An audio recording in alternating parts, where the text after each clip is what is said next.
Hey everyone, welcome back to Notes to Self. My name is Melanie. And I'm Cory. And we were both born and raised in a polygamous cult here in Utah, the largest one in America, called the AUB, or the Apostolic United Brethren. I was raised with 4 mothers and 34 brothers and sisters. And my dad had 9 wives and 39 children, grew up in a compound up in Pinesdale, Montana. Yep.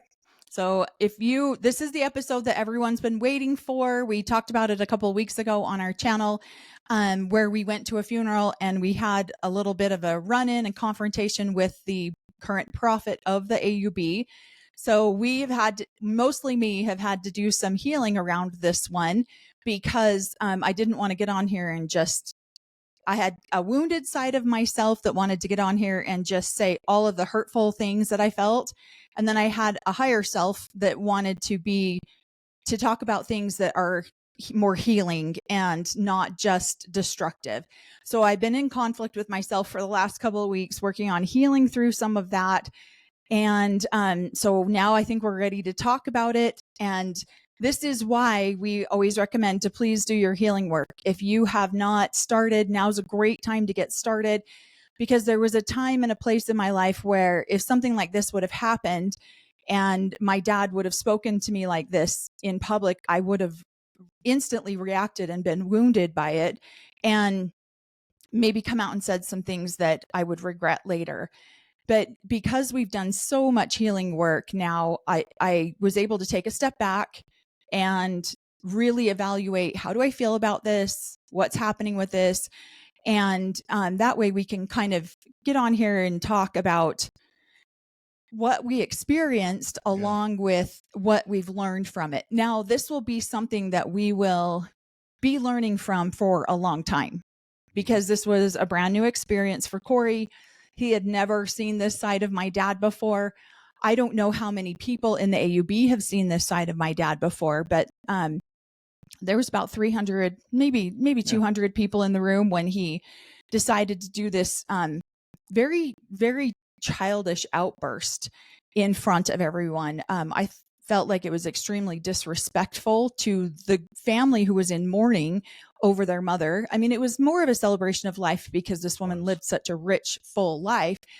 But I thought it could have been done way more tactfully, way more, what would you say? And he didn't have very much, what were you saying with it? You were saying his demeanor, thank you, could have been a little bit more intact. Well, I feel like he's tried to put out a persona, or that he is a kind and charismatic leader of the AUB. He's trying to be more, and he let that facade break or crack down, and all of a sudden a whole different version of himself came out. The authoritarian, the disciplinary, he went from a leader of the AUB, which can be classified as a cult in my eyes, to a cult leader. So part of being a cult leader, or part of a cult, is to have a charismatic leader. I felt like sometimes he really showed that charismatic leadership position of him, where he could be a kind, loving person. And so to have that, and being a charismatic leader is not necessarily a bad thing. It's just one of the signs of a cult. And all of a sudden he switched from that for me into a cult leader, where he's also going to shame, correct, and bully somebody in his life to try to take control, and probably try to scare the other people in the room into compliance. If he's going to do this to a daughter, he will definitely do it to you as a follower of his. Right. And so he completely changed in my eyes. I've had tons of experiences with him over 25 years. We've invited him into our home, where I felt like he's come in and relaxed and showed up as a grandfather or a father and take the load of whatever he's going on in the world and just come in and relax and enjoy himself and have fun. And I thought that character of him was awesome, and that I've seen the only one I can compare him to is Owen Allred. And I had good experiences with Owen. So I'm like, this is going to be more of the relaxed prophet.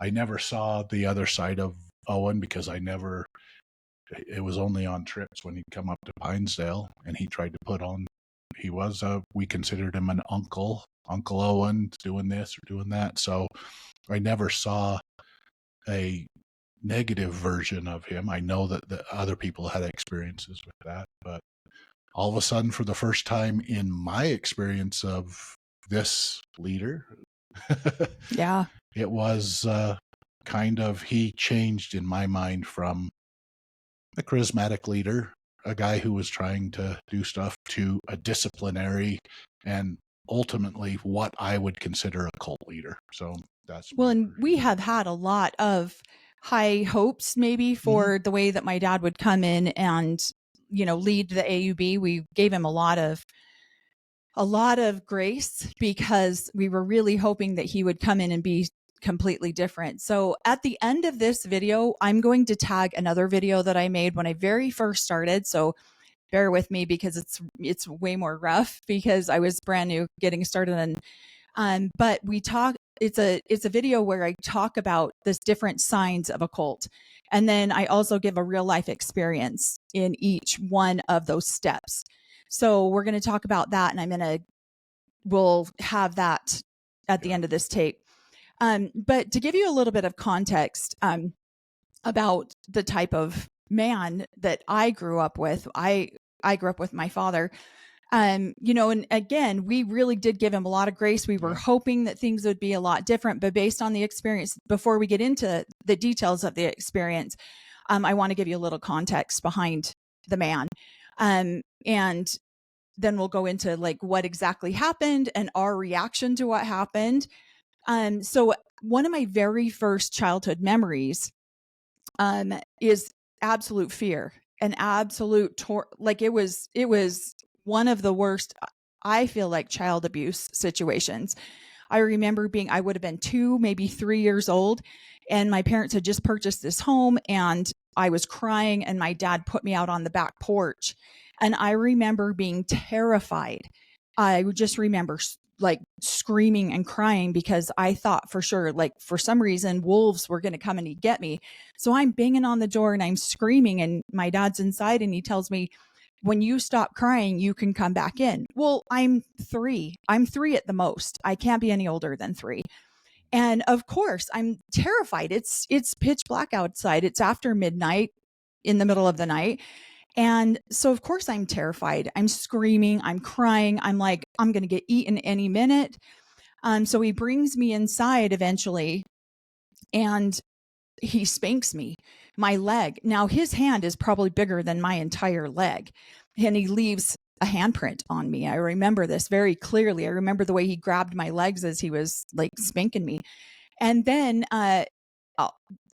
also he decided to cover my mouth so that I wouldn't be so loud. And he covered my mouth until I passed out. And that was one of my very first childhood memories of anything, not just being abused, but that was one of my very first childhood memories I ever had. And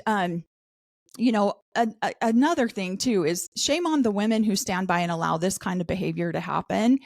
They're just as guilty as the men are for the behavior that they do, but these women are just as guilty. And my mom allowed that behavior to happen. She didn't stop it. She didn't correct it. She didn't say, you won't do that to my children. And so this became a pattern and a habit of how my dad treated his children. And me being the oldest, then this was how he felt like it was okay. My mom did nothing to stop it. So this became the normal for him. We've talked about in some of our other videos, like some of the ways that he was very physically aggressive growing up, very physically dominant. He was, my dad is 6'9". He is a big man. And like I've said in previous videos, like his whole hand is probably bigger than my head. And so he's been a bully and very intimidating. So he doesn't always have to resort to physical aggression because he's such a big man. He just has to tell you what to do and you'll comply because you're intimidated and scared of him. And so, my sister's done a lot of other videos where she's gone into greater detail of the way that we were raised and the way that we grew up. And so I haven't always gone into all of those details because mostly we talk about healing and we want to talk about the healing aspects of things. But this definitely caused a disconnect between me and my dad. When I was 14, I had snuck out with my boyfriend. I got brought home by the police. My dad got a 2x4 because he was going to correct me with that 2x4. So this has been a lifetime pattern of behavior of the way he's treated me and the way he's treated all of my mom's children. Now, he's not this way with all of his children, but this is the way he has been with all of my mother's children.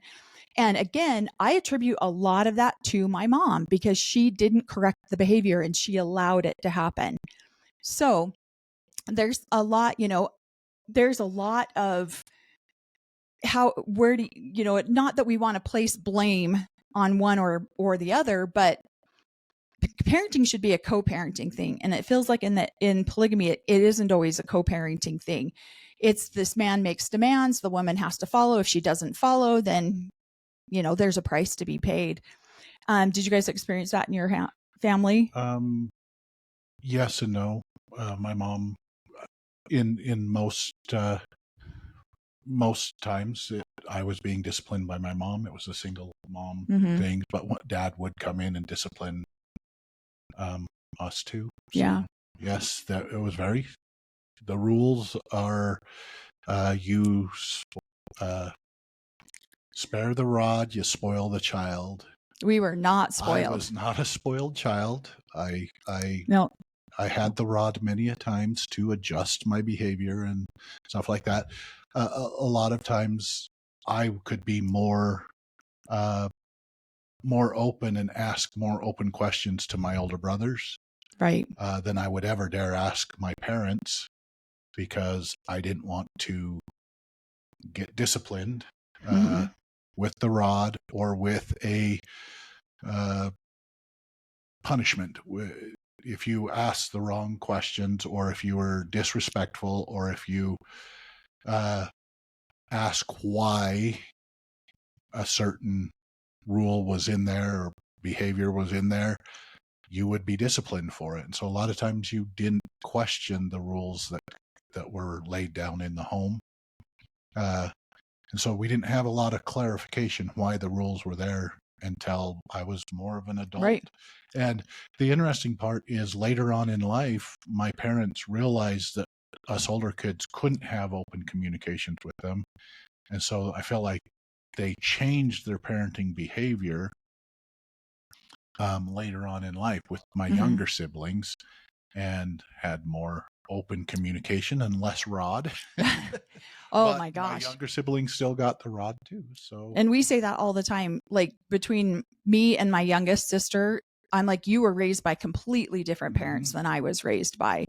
And, hopefully we all hope that people progress and learn to be different. And this is another reason why I haven't always talked about some of the darker or harder parts about the way that we grew up, is because giving my parents the grace that they have changed and that they've learned. And with us being, I have two older siblings from another mother. Cory has two older siblings from another mother. So we were the oldest of each of our mothers. And so there is a learning curve. Like, I hope that my oldest gives me some grace too. And so we've tried to do that with especially with my dad being in the position that he's in. We don't want to just get on our channel and just slam people and talk bad about them. But there's also a reality that has to be acknowledged too. Yeah. Within the AUB, it's a large group. And I feel like there are people that are just living their lives, wanting what's best for their families and their kids. And then every group like this has the dark side of it, or people that come in that will do whatever they feel like needs to be done to protect the group and to protect the prophet. And so here's where I was coming from on this. The AUB leader knows that there are people in the AUB that would do anything for their group or for the prophet. And so for him to call out his daughter in front of those people, basically, I felt nervous when I was asked to leave the AUB. And so I would come onto AUB property only with an invite from my family. And I got relaxed on that. I'm married into a family. I married into, he was a council member at the time. He was very kind to me. After getting to know him at the beginning, he did not like Cory. It took a long time for him to warm up to Cory. Yeah, I was still very protective of when I would go on to AUB property. I'd make sure that I got an invite there and that I wasn't going out and away from my family into situations that I could be in danger. And then once I got a family, I was very protective of that, especially when I went up to Pinesdale. I wanted to make sure that my family was very protected. And my assumptions were, hey, my family's protected because her dad is the prophet of the AUB. It's who he is. Who he is. He would never put his daughter at risk, his grandchildren at risk. He would never do that. And yet, now when I go on to AUB property, I will be very protective because he put his family, his children, his daughter at risk by making a public outcry and disciplining her and trying to, and some idiot would probably go, oh, I'll impress the prophet by some fanatic person that's always, when you get a part of these fringe communities, there's always the more radical ones too.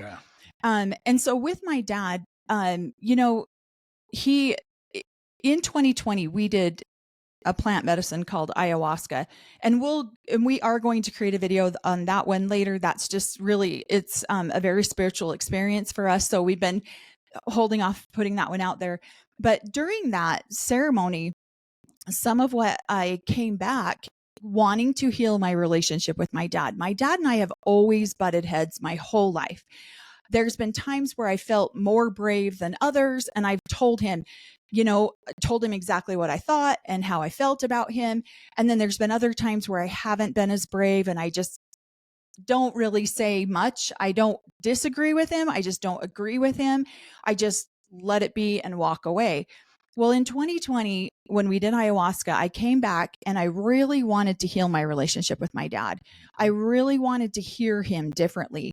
I wanted to take accountability about where the relationship was. So, was I hearing the words that he was saying to me? Was I hearing him when he says, I love you, darling, or I love you, my precious daughter? Those are the words that he likes to use to, in my opinion, now manipulate the women in his life into compliance.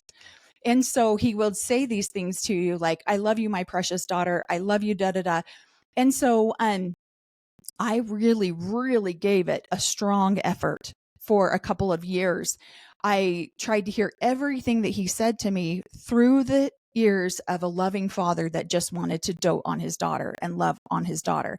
And now through the years, Cory and I have created a lot of really special memories in our home. We've created, my dad coming to be Santa Claus for all the kids, and we've created really special moments, not just with my mother's children, but all of my dad's children have been welcomed into our home. So we've created these moments, even though I haven't always agreed with my dad, we haven't always disagreed. And so it's like I feel like for a lot of years, we agreed to just, disagree. yeah, He believes in one thing, right, and we believe in something, and we appreciate each other right. for But what what we could agree on was how important we felt like family was. But for my dad, it was really, it's very important as long as someone else plans it and someone else organizes it. And that's who I was for him. I would plan, I would organize, I would create these magical memories for our whole family.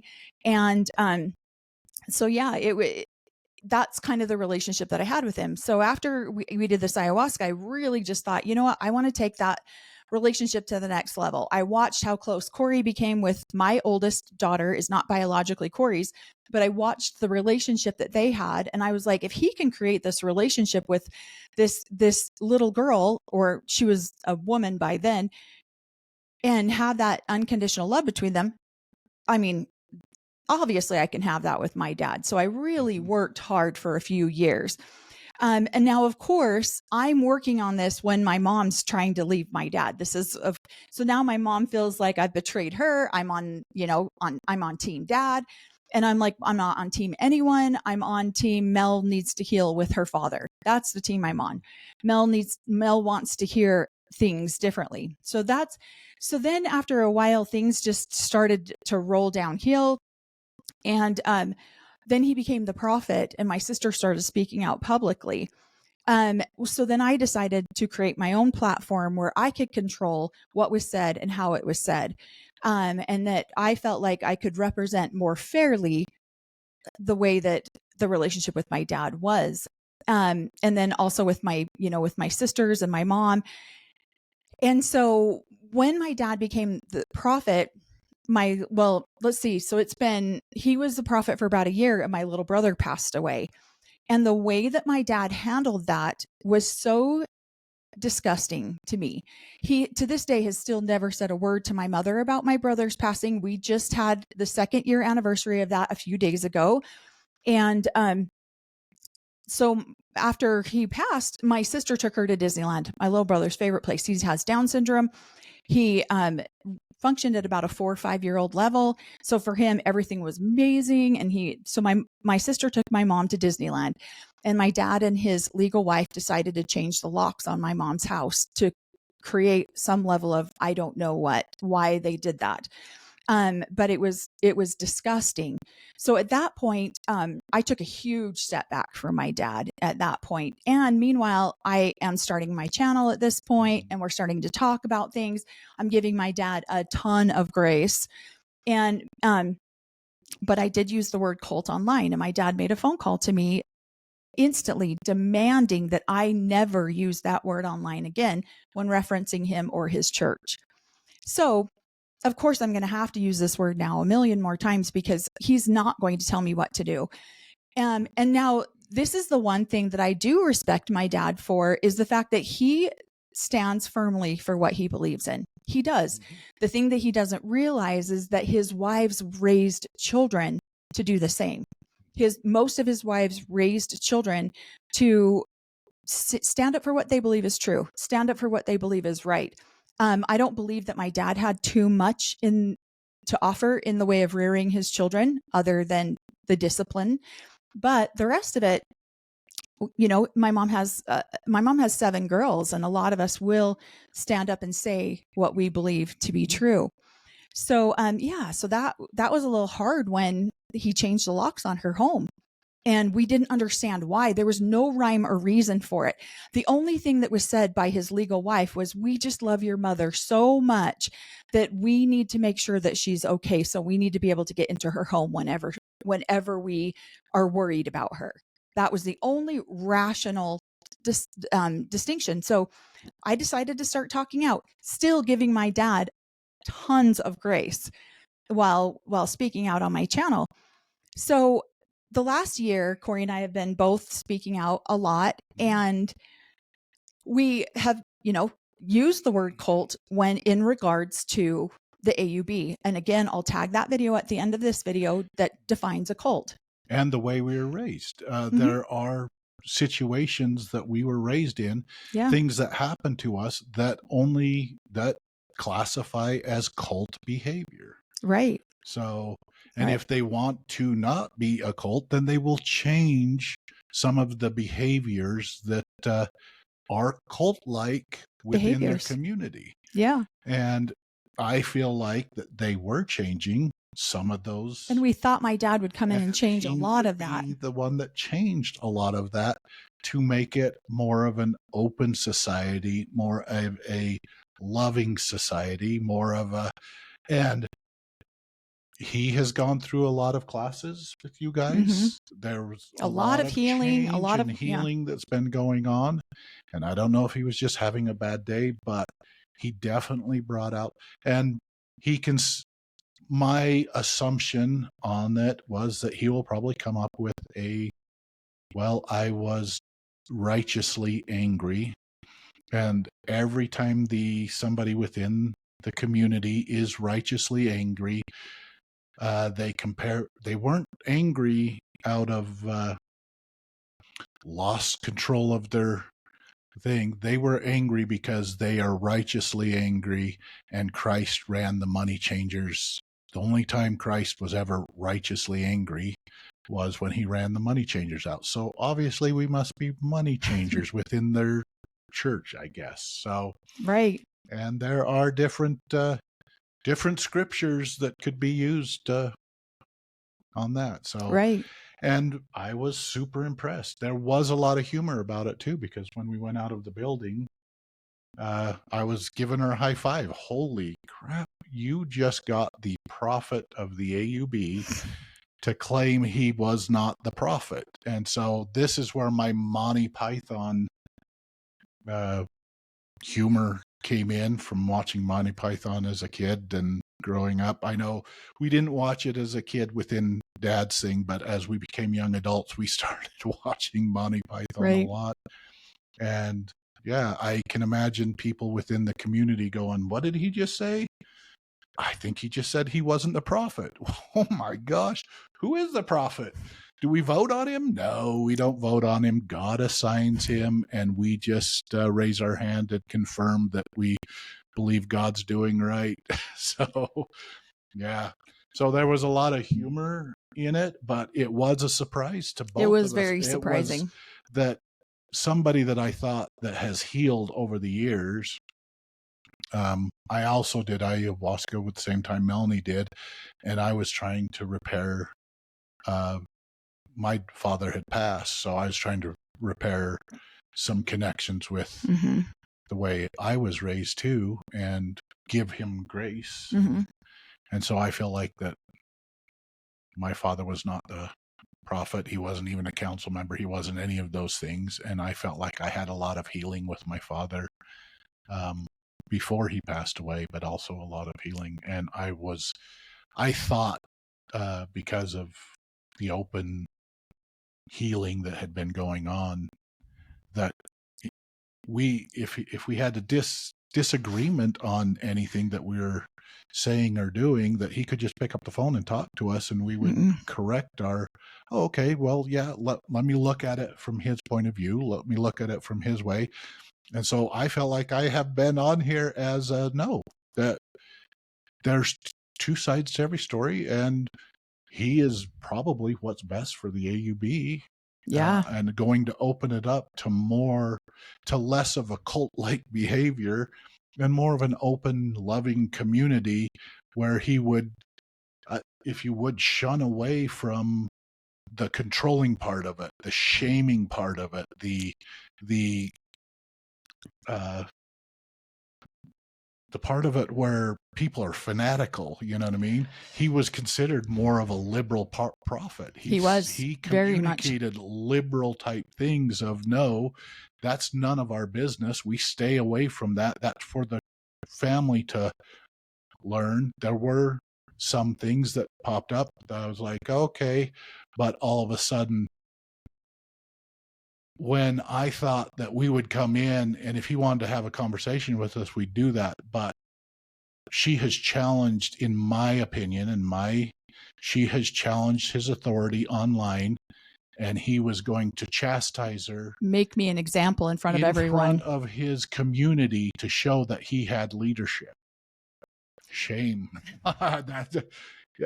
That's Why cannot pick up the phone? Why not have a Well, conversation? the last So, time I saw my dad was at my grandmother's funeral in June of 2024. That was the last time I saw my dad. That was really the last time I spoke to my dad. Um, and in that time frame, he had a whole year and couple months that he could have picked up the phone and called me. But meanwhile, we have been making our videos. And again, we feel like giving him a ton of grace, maybe not even deserved grace.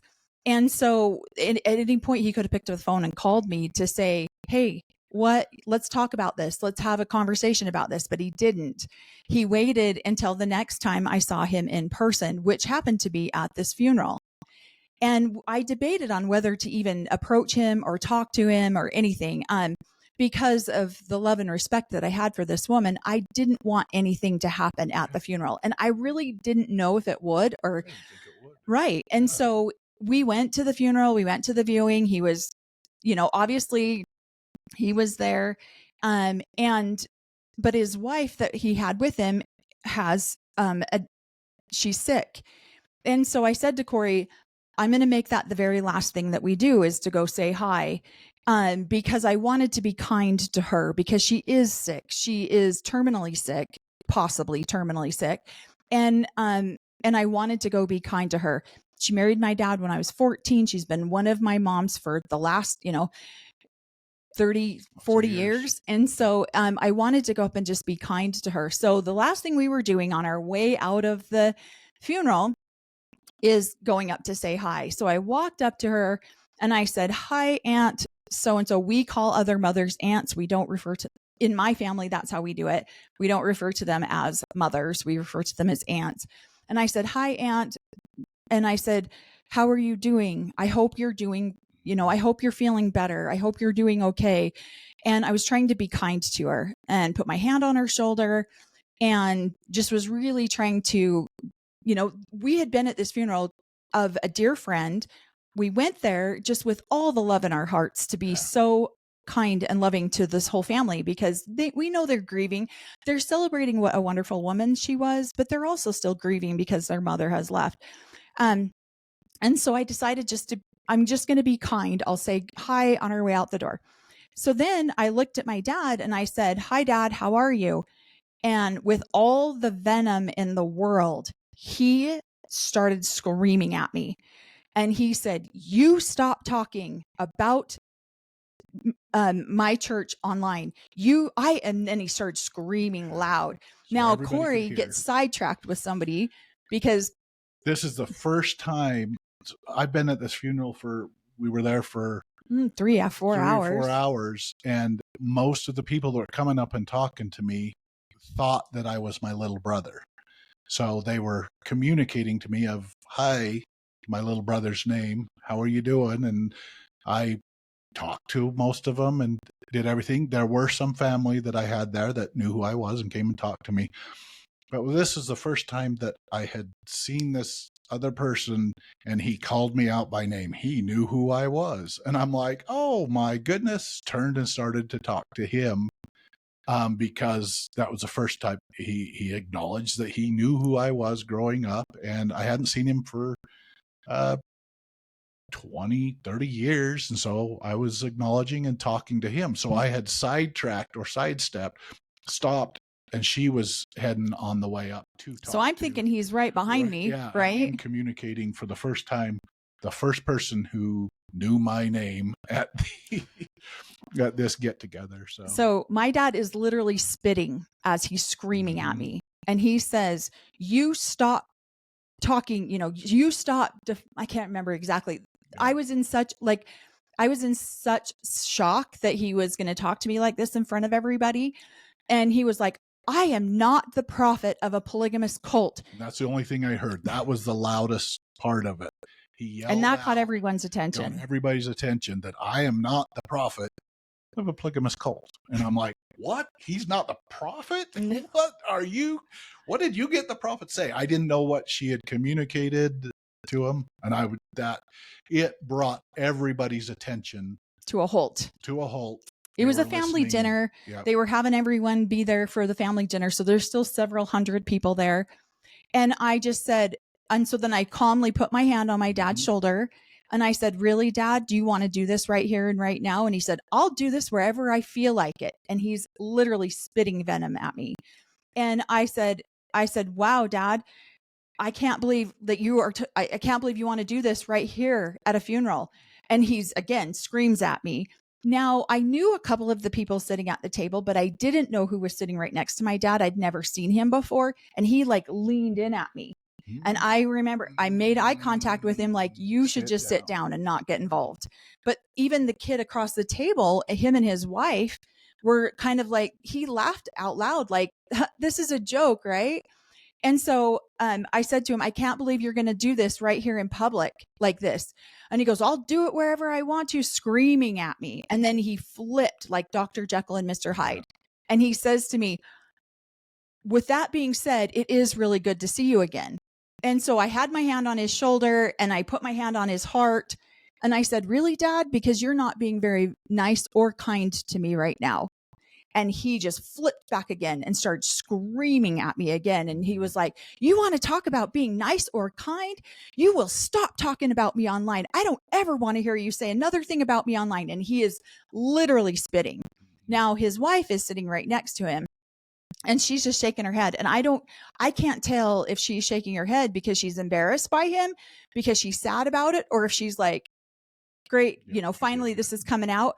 Now, his new wife that was my best friend growing up, she was at the funeral, but she wasn't there at this point. And I was wishing so bad that she was, so that she could see this side of him, because this is a side of my dad I've seen my entire life. Yeah. And at first, this is Cory's first experience. And at first I was scared. I was initially extremely scared because I have had this man come at me like this most of my entire life. I've had this man come at me with this bullying and this intimidation. And then I was angry because then I was like, I'm 51 years old. You don't get to talk to me like this. This is so disrespectful. And then I was even more angry. I was livid because I was like, this is my friend who just passed. These are her children. And you're going to do this at her funeral? How disrespectful of you. And so then I was just extremely livid with him, because how dare him disrespect her family like that, when he could have picked up the phone any time in the last 14 months and had a phone call with me. He could have chosen to handle this anywhere. He could have said, hey, let's take this outside. Let's go have a conversation any other way.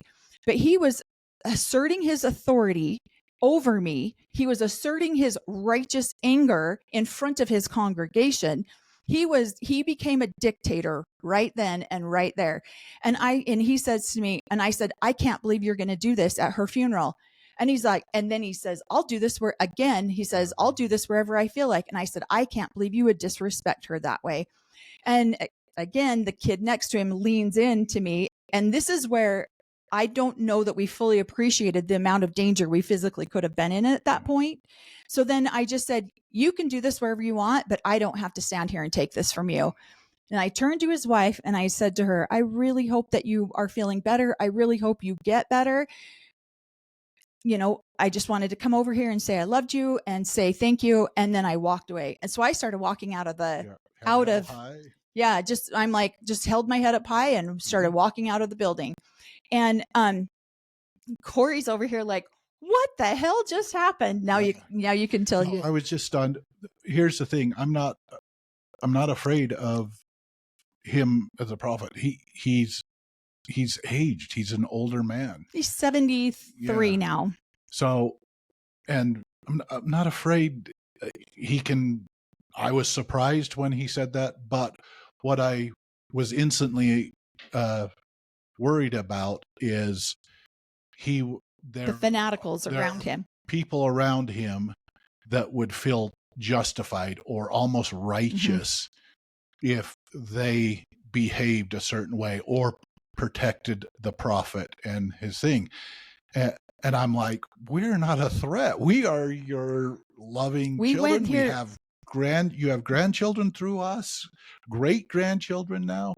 And so I felt comfortable up until that point of going and hanging around that.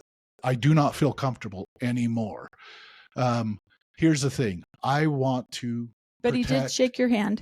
He did grab my hand on the way Cory out. turned around going, what in the hell is happening right now? And my dad had his hand out.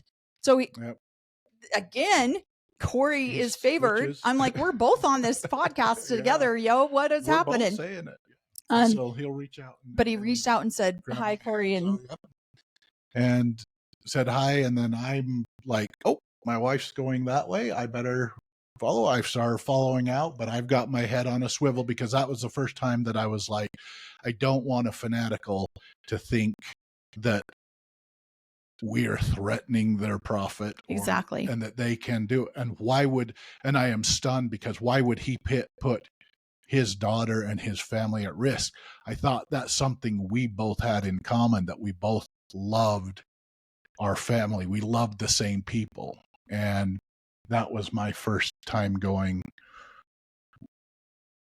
we don't love and want to protect the same people. Right. So he would rather put on a show for his community and show them that, hey, I'm willing to do this to my daughter. Guess what? I'm willing to do this to any one of you. I will publicly shame you. I will throw all this stuff out if you ever step out of line of what I say you need to do, or you need to follow my teachings. And if you ever step out of line and disobey me, this is the behavior you'll have. Because I will do it to my own daughter. I will do it to my grandkids and my great grandkids. And so I instantly went, we do not love the same people as deeply as you say you have in the past. So I will protect, I will love on these people, but I will not put them in harm's way. Right. Within your community. I thought you were a different person. I really we both did. I mean, and I've seen that side of my dad a million times. I'm disappointed in him, very disappointed in him that he thought he needed to do that at a family's funeral for their mother. I thought he had more class than that. I thought he had more tact than that. But one of the things that I'm sure, as many of you that follow our channel know, there's a lot of evidence out there to just how hostile and violent a lot of these polygamous communities are to each other. I grew up with men. I grew up going to church with men with weapons ready to go at any point. And so there is, again, we thought my dad would come in and be different and maybe make the AUB a safer place, but this proved that it is not a safer place. And we literally got in the car, and Cory takes a weapon with us whenever we go anywhere like that. But he had left it in the car because he didn't have a jacket on and was trying to be respectful of a funeral, not thinking anything. So we both let our guard down while we were there. And we just walked out of the building, and I loved on quite a few people that I was so grateful for. On our way out, and Cory was like, the whole time he's following me, he's like, what just happened? What just happened? What? And so I just hugged these people. We started heading to the car, and he's like, what the hell just happened? And I said, let's talk about it in the car. We get in the car, and we both take a breath, like, what the F just happened to us? Cory's like, what? And so then I just told him kind of what was said and what happened. And this fool over here gives me a high five immediately and says, you got the prophet to say, I am not the prophet of a polygamous cult. You got him to admit that in front of all of his congregation. I'm like, confused. Oh my gosh. There's half the people in there that are completely confused. Is he the prophet? Do we have to worship him? But it took some of the stress off of that, because I don't care who you are. When your father speaks to you like that, it threw me for a minute. It definitely rattled me and shook me for a minute on so many different levels. I was just like, what the hell are you doing? And why would you do this? And anytime he could have called and talked to me, anytime he could have said, hey, I don't agree with your channel. I don't agree with what you guys are doing. But again, he has wives who have raised children to speak their truth, and we will continue to speak our truth. So we decompressed from this all the way home. It's an hour and a half away from where we live. We did decompress and talked about this the entire drive. And then my dad decides not only to come after me this weekend, he decides to go after a couple of my sisters who had nothing to do with it. I literally hadn't told anyone in my family what had happened. And then there was some stuff that happened in my mother's home. And there's my parents are currently in litigation over my mother's home. And so some of my sisters were texting my dad, and my dad's comment to them was, stop talking about things you know nothing about. So I'm like, are you kidding me? He basically told two of his girls to sit down, shut up, and know your place. And then me. So three of his girls to sit down, shut up, and know your place. Stop talking. And which just lit a fire under me. And this is where my unhealed side said, I'm just going to get online and roast this man. And then there's the higher self that has healed that says, no, heal through some of this before you start talking about it so that you're not bleeding on people that didn't cut you. And so I really just have tried to be with what has happened and talk to my sisters. I was angry as can be when my one sister sent me a screenshot, and she was talking about real estate matters, and she's currently in real estate school getting her real estate license. And so I said to her, you do know what you're talking about. You are smart enough. Do not let this man belittle you and make you feel like you don't know what you're talking about. And this is what my dad has been able to do for the last 54 years. And then he withdraws his love from a wife, and I'll just go stay over here at these women's house until you get yourself in order, till you find out where you're wrong, you repent and you say sorry, and then I'll come back to you. And so this is how he has done this. Stop talking about things you know nothing about, just because we're girls, just because we're women, just because he doesn't want to be accountable. And he's literally blatantly lying to my sisters about what's happening with the home, with the legalities of the real estate part of it. And I'm like, this is mortgage 101. I've been doing mortgages 25 years. Like, this is literally mortgage 101. He's absolutely blatantly lying to you right now. And then when they confront him and say, hey, Dad, what's happening? It's sit down, shut up, and stop talking about things you know nothing about. So it has been, and then we went right into the weekend of the anniversary of my little brother's passing. So it's been a couple weeks. What were you going to say? No, he's, yeah. And I would say he should be careful. He's raised some powerful women. Well, his wives have raised some powerful women, but they have the same, what is it? They have the same, some of the same fire in their DNA, belly, fire that they will speak their truth. They will speak out, and you have been able to tell some people to shut up and sit down and don't speak. But it won't be me. But it won't be a lot of his family. They have grown up with that, and they are powerful, beautiful souls that will speak out and will speak their truth. So yeah. So this has been a wild, I mean, I was telling Cory, and of course all of this happens right after I have surgery. So right after and that's why I feel like he did it, is because my energy field has been more vulnerable. It's been lower. I haven't been as strong in my energy field as I normally am, because I've been healing, because I've been going through these things, not because I'm weak, not because I'm not strong enough to speak my truth. It's because my body's been healing. And so I feel like that's another reason he took advantage of this right now, is because I was in a healing mode. I mean, it's been 4 weeks now since my surgery. When this happened, it had only been 2. This was the first public outing that I had done since my surgery. It's first time put makeup on, getting my hair done, going out in public.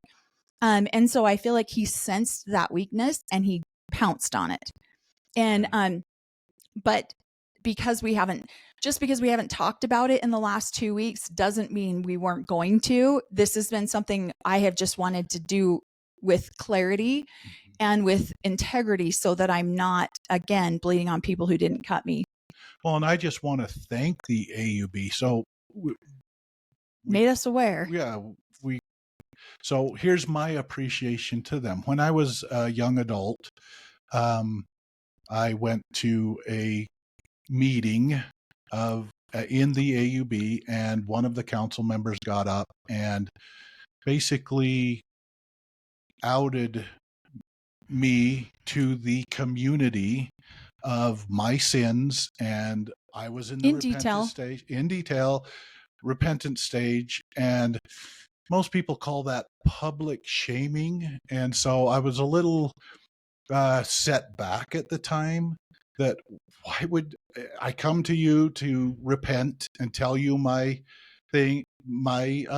sins at the time, so that I can go through the repentance stage, and the first thing you do is bring me up in front of all of the public and do a public shaming? And they're like, well, it's not public shaming, it's public accountability.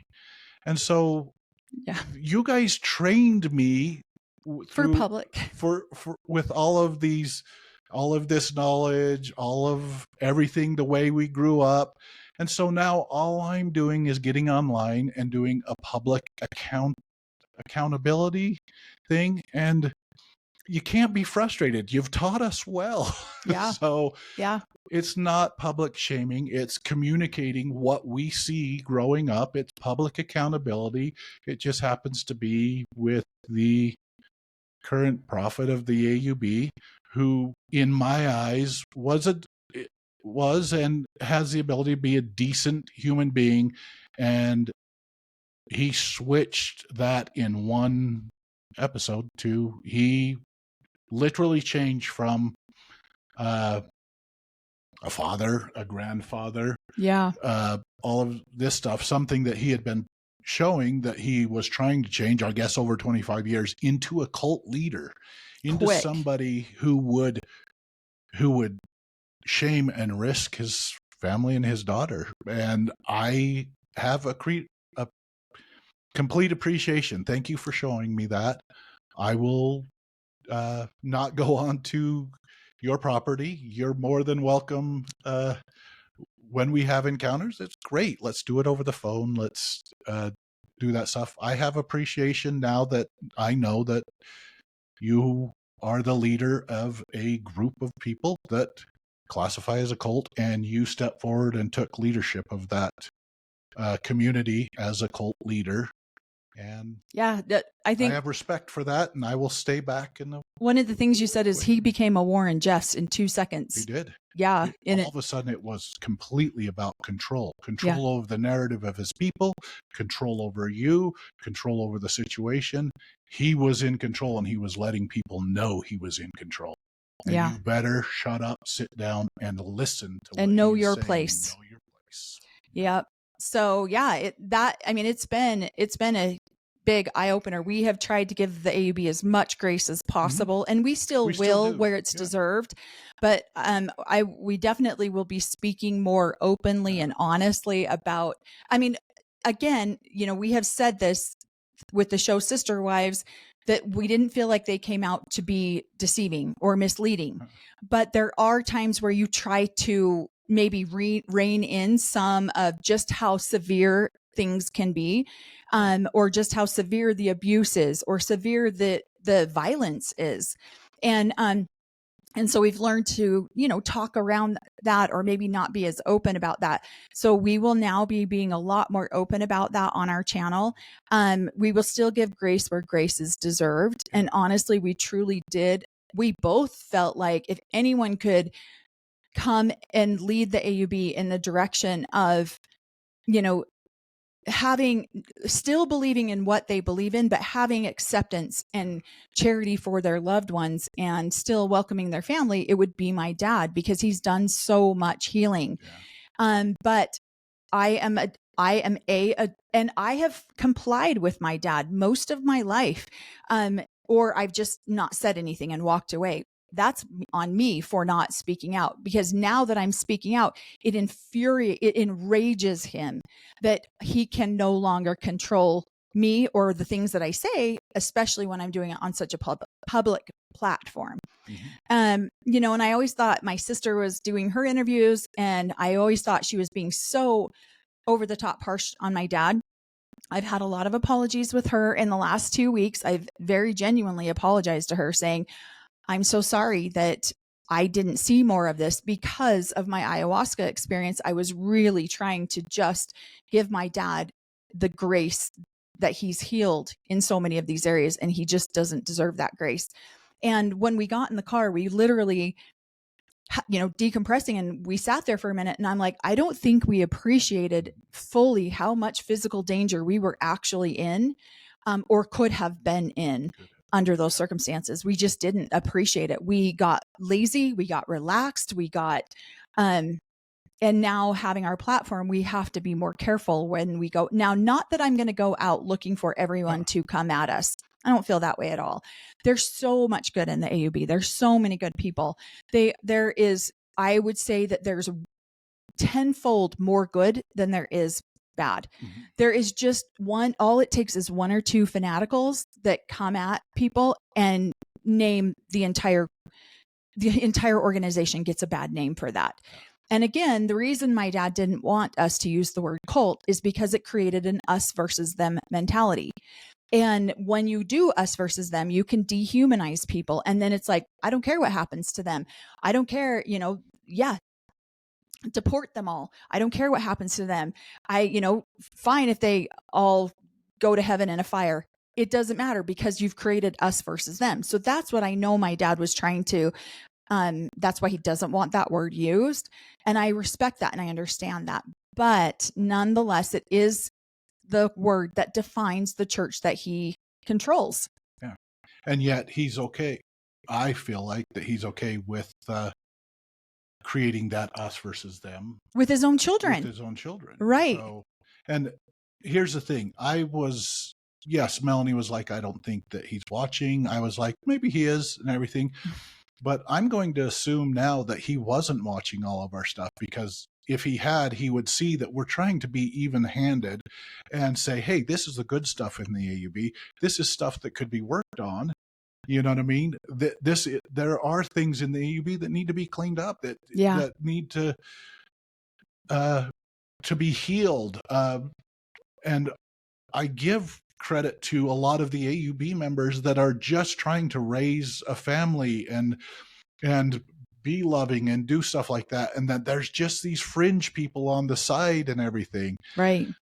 And I was assuming that maybe if he is watching, I don't think he's watching. I think he's getting reported back. People watch and then report back to him and telling him, oh, they're calling you still a cult. They're doing this. Hopefully he watches this episode because we did think that he was going to be that better version, that he was more open-minded, more loving, more kind. Yeah. I saw a version that I hope he doesn't become. He turned into my eyes that cult leader, and I'm sad for that. And I don't want that person isn't welcomed in my space. That person isn't welcomed around my kids and my grandkids and my wife. So those people that I love, I don't want that version of a person around there. And that's the saddest part about it for me, because to me, he was a father, a grandfather, and I was excited to see him become the prophet of the AUB and maybe change some things and make it a more open, loving community and society. And to get rid of some of the abuses that happen that I know my dad does not stand for. And but this showed a totally different side of him. That he might stand for. That he might still stand for. And I just gave him too much credit. I gave him too much grace that he just did not deserve. And as I spoke to my children and talked to some of my children about what had happened, my children are the oldest. My son is the oldest grandchild. He's the oldest great grandchild out of about 350 great grandchildren.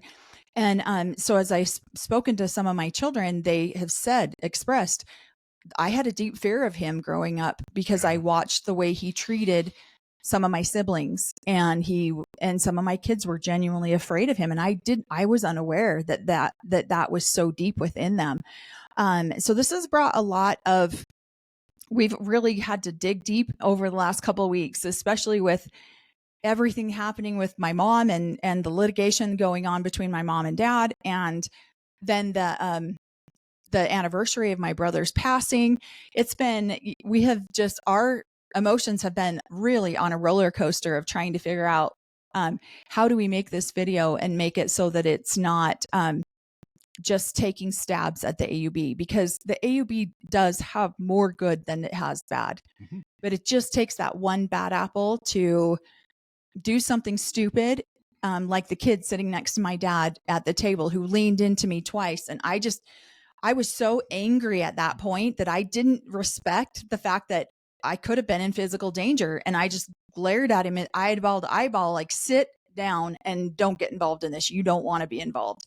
But, so yeah, it's just, I'm sad for my dad. I'm sad for him that he had that lack of respect for some of the people in his congregation, that he had that lack of respect for his wife sitting next to him, that he had that lack of respect for the other people sitting at the table, who just, the one kid awkwardly laughing, this isn't real, right? Like, this is a joke, right? So I'm sad for him. I'm sad for him that he is so broken that the only way he knows how to communicate with people is through bullying and intimidation, mm-hmm. and not through love and charity and respect. And my heart hurts for him more than I'm angry with him. That I guarantee that he'll justify that behavior with that he was running. The only scripture that they're going to use on this one is that he's running the money changers out of his temple. With his righteous anger. With his righteous anger. And instead of looking at that and going, could I have behaved different? Mm-hmm. Right. But it kind of woke me up, opened my eyes. He didn't want to behave different. He wanted to let the people know within the AUB, this is the behavior that's going to happen from me if you step out of line. Right. And so you better be obedient. He became a dictator. And even though he yelled out that he's not the prophet of a polygamous cult, he was basically reiterating, I am the prophet and you will obey. And she hasn't been obeying, and so you will obey. And that makes me, it stuns me from the person I thought I knew before. Right. And so right. I thought I'd seen more of a healed version of a human being, but right.